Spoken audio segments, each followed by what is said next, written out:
So the White House briefing room is changing, and it's not just journalists anymore. The Trump administration has accepted the idea of creators and YouTubers and podcasters in the White House briefing room. And in this video, we're going to break down what does that mean for the creator economy and what does that mean for the future of journalism. So let's get started. So who am I to even be talking about this? Well, if you didn't know, my background is in journalism. I studied journalism and graphic design. I started my education in Sacred Heart University, or Universidad del Sagrado Corazón, in Puerto Rico, San Juan. And then I transferred to Florida Atlantic University, FAU, for the rest of my college career. So yes, I did study multimedia journalism and investigative journalism. So I do understand how this works, and I'm also a creator, so I am on both sides of the spectrum. And one thing I can tell you is that from my professors in Puerto Rico, they were very adamant about protecting the Academy of Journalism. Like, if anybody can be a journalist, then we don't need the Academy. Is what we were taught. So we needed to protect the Academy. I believe that the Academy needs to be protected, and that people who want to be journalists should go to school for journalism and learn the values of what it is to protect your sources, what it is, the efficacy of journalism, which brings me to my next point. In the current legacy media and current media outlets here in the United States, that is very much lost. And the journalists that I see right now on TV have completely lost the value of that I was taught when I was in college about our duty to inform the public. And I just don't see that. I just see that it's just all about politics and about an agenda and about a rhetoric that it's just not serving anybody. Now, why does this matter? So I'm going to talk about some pros and cons about this concept about letting in creators into the White House. First of all, this is a historic event, like I mentioned. This is the first time that any president or any high political power has ever invited independent media, new media as it was coined, creators and podcasters and YouTubers. Why is this a good thing? Pro number one is that it legitimizes the creator economy. It gives more credit to YouTubers and independent media creators to keep doing what they're doing. Keep creating wholesome, real content and covering real issues that are just being censored in the traditional media outlets. There is going to be a diversity in the political landscape. You're going to have more voices, different perspectives, people that look like you and me, and in simple language explaining what is going on in our government, what is going on in the US, what's going on in the world, and being recognized as a credible source of information. Number two, they're going to be a lot more perspective, completely different perspectives than legacy media outlets. As we can see, it's if you look at the TV channels like I see them, if you see CNN, CNBC, Fox News, all these different media outlets, if you look closely, they're basically saying the same thing and they're running the same clips. And just to give you an insight on that, the majority of media outlets that run on TV and some of the tabloids, I don't want to say all because there are some really good writers out there, but some of the tabloids as well, they take pieces from the AP and just run it as their own. AP meaning Associated Press. I'm going to be honest with you.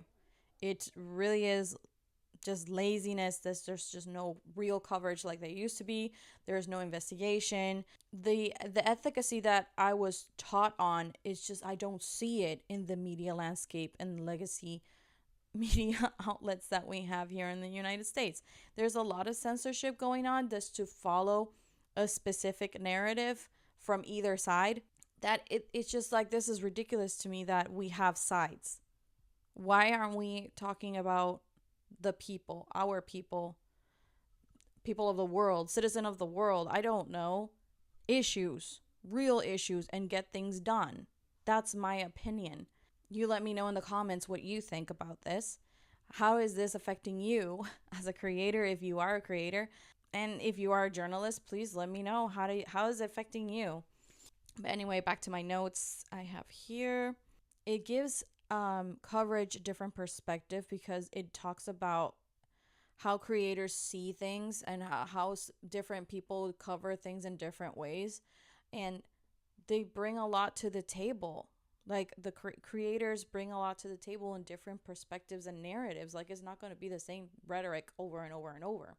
For me, how I consume, I love consuming information and I question everything. That's rule number one of journalism. You question everything. You never take anything as true. You must find that follow the paper trail, and follow the truth, follow the evidence. And that's how I lead my life. I do not take anything as face value. And I get a lot of criticism because of that, because it's misinterpreted as distrust, but it's really not. If you are portraying your point, then you should have evidence. That being said, this is a very important time for creators because their voices are being heard and they are being legitimized. That's the most important part of this episode. If anything you take from this episode, that is the most important. And I also really would like to know in the comments what are your opinions about this? What do you think? Is this a good thing? Is this a bad thing? Let me know. Then also we have direct access to the government. This is the first time that we ever have seen something like this, like that citizen journalists have direct access to the government. It's just, for me, is like mind-boggling. I'm very happy. One, because of we can actually get truth if we get truth, but well, we got access, guys. We have access. That's the first step to finding the truth. And then follow the evidence, follow the paper trail. Anyway, back to the episode. So now we covered all of the pros. Now let's go to the cons. Like I mentioned before, protecting the Academy of Journalism is a very big deal. If anybody can become a journalist, then we don't need a school, we don't need an academy, and my own bachelor's, my own undergrad degree becomes null. It just becomes nothing. So that's a very big con in terms of independent journalism. It's always been a threat for the academy. But again, it makes journalists step up their game. There's a lot of lazy journalism. I've been seeing it in the briefing room. When I watch it live because I am very interested in how this new administration is being covered, and I did it in the past administration as well. I'm not politically inclined either way, but I am bothered by the way that politics is covered in this country. And I also get my news from other outlets internationally. I watch Euronews, I watch Sky News, I watch BBC, I watch other outlets that are European, and I see the same exact coverage, but expanded. What does that mean? That means that there were some pieces that over here were left out. I literally saw the same thing about the and I'll give you an example. The executive order that Trump signed about having biological men not participate in sports with women and girls. That was a mouthful, but yes, this famous executive order, I think it was about Title IX, if I'm not mistaken.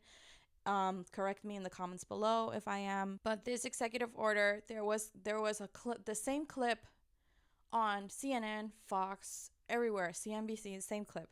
Then I went over to Sky News, and there was a whole other part that was censored here. But it's not even really relevant. But my point is that there is censorship here in this country.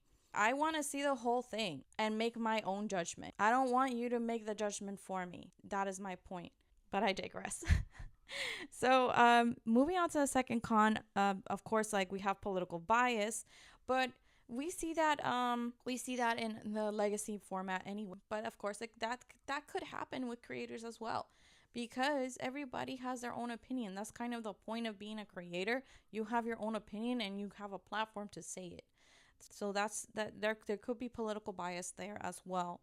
So if you're looking for true, unfiltered, unbiased content, then you have to you need to gravitate to a creator that you know that's going to be that way. But now we have the option. We don't have to stick to the same rhetoric that you see across platforms. It's ridiculous that these journalists, so-called journalists, all they do is read a teleprompter or listen, I can go on and on about this. All right, moving on. So the final con on my list is gatekeeping and access. Who is granting access to these creators? What is the criteria? And how do we know who's getting accepted and who isn't? We don't know that yet because this is a very new program. So I'm going to hop on my computer and going to show you the process. Is actually very, very, very simple. So I'm going to hop on my computer and show you how you can apply for your press credentials if you're a creator that is covering politics or anything to do with it. So as you can see here, we're in the White House website, and I went into the press briefings. And if you can see here, this one was in January 28, 2025, when the press secretary, Caroline Levitt, when she announced that the press briefing room was going to be opened up to creators and what she coined new media. So how do you apply if you're a creator and you cover politics or whatever relevant topics?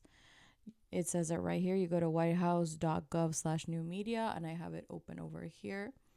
And it's a very simple process. All you have to do is put in your first name, your last name, your email, primary social account, phone number, zip code, and this is very important, news outlet if applicable. So that means that's literally saying that creators have the opportunity to be invited to cover White House briefings and news in YouTube, podcasts, or what have you. Once you submit, you are then eligible to get your press credentials to be able to cover White House topics. This is Sage Steely. This is the first creator that was invited into the White House briefing room as of Wednesday, February 5th. And this is her YouTube channel. So as you can see, she has about 113,000 subscribers and 260 videos.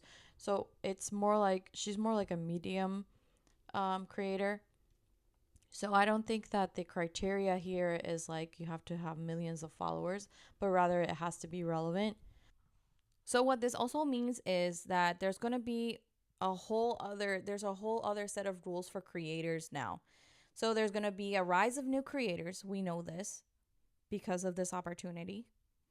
There is going to be a rise in sponsorship opportunities and monetization of opportunities for creators, which is going to expand the creator economy. But it also is going to put a lot of weight of responsibility on new creators or existing creators to be authentic and unbiased. And that's kind of the rhetoric around the creator economy, where everybody is looking to be authentic, to be honest. But there are some people that are really not. Now that we've seen the rise in creatorship, there's going to be even a surplus of creators. So this is going to expand even more to, I think that's in a way that I don't think anybody can imagine. So let me know what you think. What do you think? How is this going to affect the economy? How is this going to affect the creator economy? And what does this mean for politics, for politicians?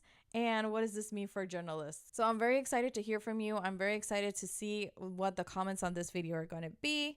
And what are you guys' opinion about this? This is my take on this historic event. And I'll catch you on the next episode. Bye.